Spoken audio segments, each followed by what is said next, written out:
Dia pintar atau sih? Anda hanya memperlihatkan Anda.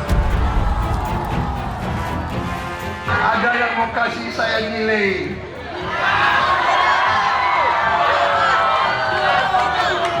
11 dari 100. Nanti aku dikasih nilai 11 lagi. Aku sedih loh. Sorry ya.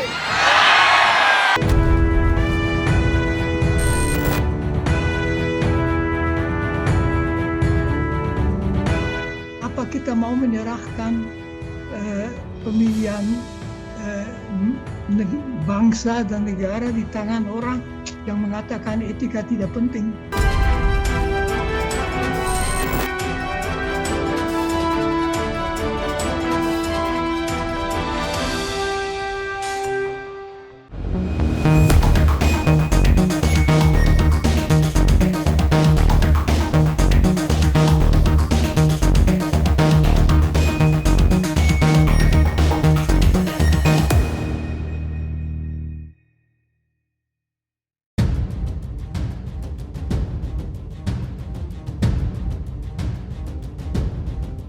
Masa kampanye akbar pemilu presiden dan wakil presiden 2024 telah berlangsung. Berdasarkan surat keputusan nomor 78 tahun 2024, Komisi Pemilihan Umum menetapkan kampanye akbar berlangsung selama 21 hari.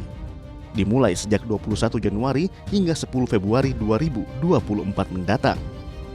Sejak hari pertama kampanye akbar digelar, ketiga paslon capres-cawapres langsung beraksi, menggelar kampanye akbar di sejumlah zona yang telah ditentukan.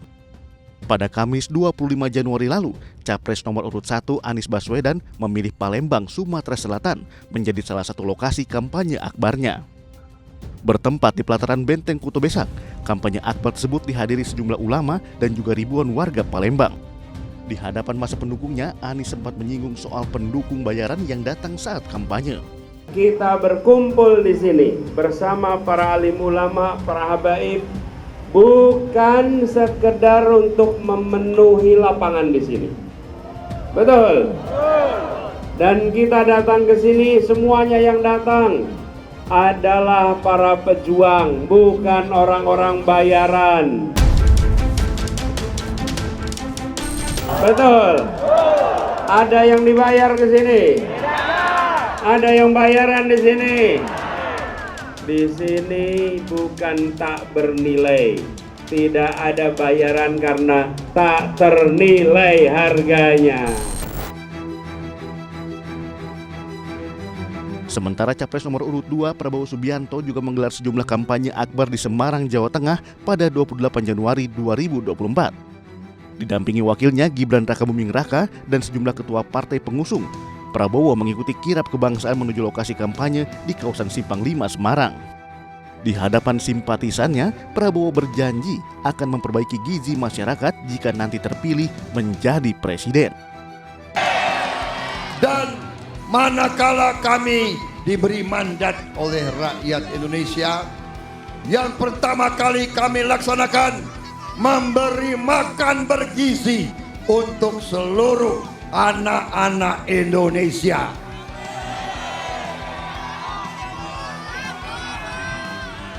Anak-anak Indonesia akan tumbuh kuat ototnya, kuat tulangnya, cerdas otaknya, akan bisa bersaing dengan bangsa-bangsa yang lain. Capres dari Koalisi Indonesia Maju tersebut mengaku optimis bisa meraih suara maksimal di Jawa Tengah. Tak kalah dengan dua capres lainnya, Capres nomor urut 3 Ganjar Pranowo juga langsung satset gelar kampanye akbar di sejumlah daerah. Di hari perdana kampanye akbar digelar, Ganjar menghadiri kampanye akbar di lapangan Tegalega, Bandung. Kampanye akbar yang bertajuk Hajatan Rakyat ini dihadiri oleh sejumlah anggota elit partai dan Ketua Umum Partai Pengusung Ganjar Mahfud, salah satunya Ketua Umum PDI Perjuangan Megawati Soekarno Putri. Di hadapan ribuan simpatisan, Ganjar menjanjikan akses internet gratis apabila nanti terpilih menjadi presiden. Mau nggak internet gratis? Siapa yang mau internetnya gratis? Wow. Disitulah fasilitas buat mereka pelajar, anak muda yang lagi berusaha, mereka kembangkan itu. Dengan internet itu harapannya berkembang. Berkembang luar biasa dan mereka bisa berusaha. Karena lapangan kerja itu akan terbuka lebih banyak. Ganjar menilai program internet gratis lebih penting daripada program makan siang gratis. Selain diperlukan masyarakat, khususnya generasi muda, internet gratis juga memiliki investasi jangka panjang bagi anak. Maka orang kreatif, mereka yang menggunakan manfaat teknologi informasi dan digitalisasi, mereka orang cerdas. Mereka orang-orang yang sanggup mencari makan dan setidaknya makan siang akan dia bayar sendiri. Di tengah berjalannya kampanye akbar, ketiga capres juga akan menghadapi debat Pilpres 2024 terakhir pada Minggu malam ini. Debat pamungkas tersebut mengangkat tema tentang kesejahteraan sosial, kebudayaan, pendidikan, teknologi, informasi, kesehatan, ketenagakerjaan, sumber daya manusia, dan inklusi. Sebelumnya, ketiga kandidat capres telah beradu gagasan sebanyak 2 kali di atas mimbar debat. Debat pertama berlangsung pada 12 Desember 2023 dan debat ketiga pada 7 Januari lalu. Kedua debat berlangsung panas dan diwarnai aksi saling serang. Salah satu pembahasan yang membuat suasana debat panas adalah masalah etik.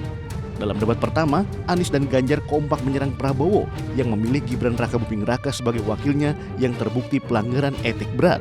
Bahwa terjadi pelanggaran etika berat yang menyebabkan keputusan yang dibuat oleh MK secara etika bermasalah.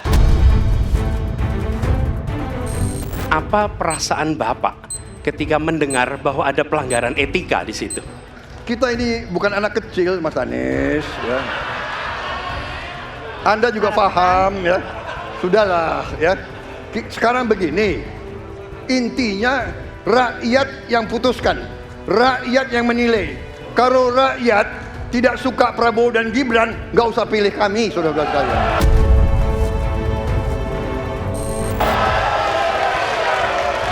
Dan saya tidak takut tidak punya jabatan, Mas Anies. Sorry ya. Sorry ya.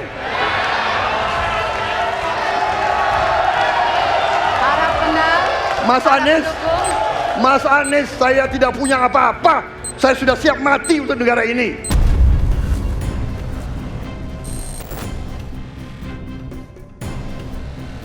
Terima kasih, komitmennya Pak Prabowo luar biasa. Tapi dalam konteks kekinian, saya terpaksa, ini mohon maaf Pak, ini terpaksa sekali saya harus bertanya. Apa komentar Pak Prabowo terhadap putusan MK yang melahirkan MK itu? Itu aja. Saya kira mengenai Mahkamah Konstitusi, aturannya sudah jelas. Kita juga bukan anak kecil. Rakyat kita juga pandai. Rakyat kita lihat, rakyat kita tahu. Mas Ganjar, kita tahulah ya bagaimana prosesnya, ya. Yang intervensi siapa? Ya kan? Yang intervensi siapa? Tapi intinya adalah kita tegakkan konstitusi, kita tegakkan undang-undang, kita perbaiki yang kurang sempurna, dan kita patuh kepada komitmen undang-undang itu sendiri. Persoalan etik terkait majunya Gibran menjadi cawapres kembali menjadi topik panas pada debat ketiga yang digelar di Istora Senayan, Jakarta. Hal tersebut terjadi saat Anies menanyakan kepada Prabowo standar etik seorang pemimpin negara dengan kemampuannya dalam menjaga keamanan dan kedaulatan negara. Menjadi presiden, panglima tertinggi harus memiliki standar etika yang amat tinggi. Itu harus.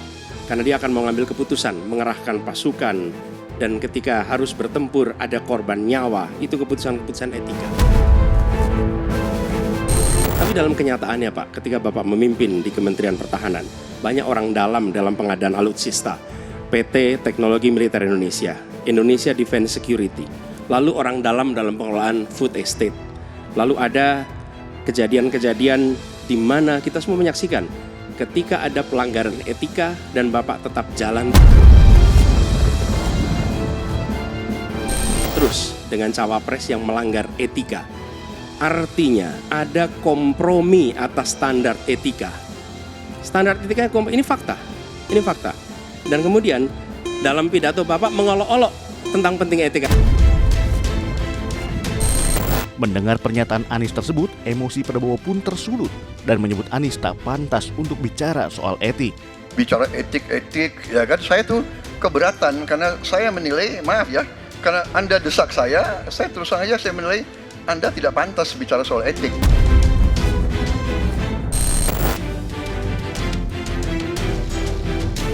Tak hanya persoalan etik, sejumlah topik lain yang dibahas saat debat Capres juga sempat membuat Prabowo emosi. Bahkan kekesalannya terus berlarut hingga debat usai, serta saat kampanye. Saat lagi, tetap di iNews File.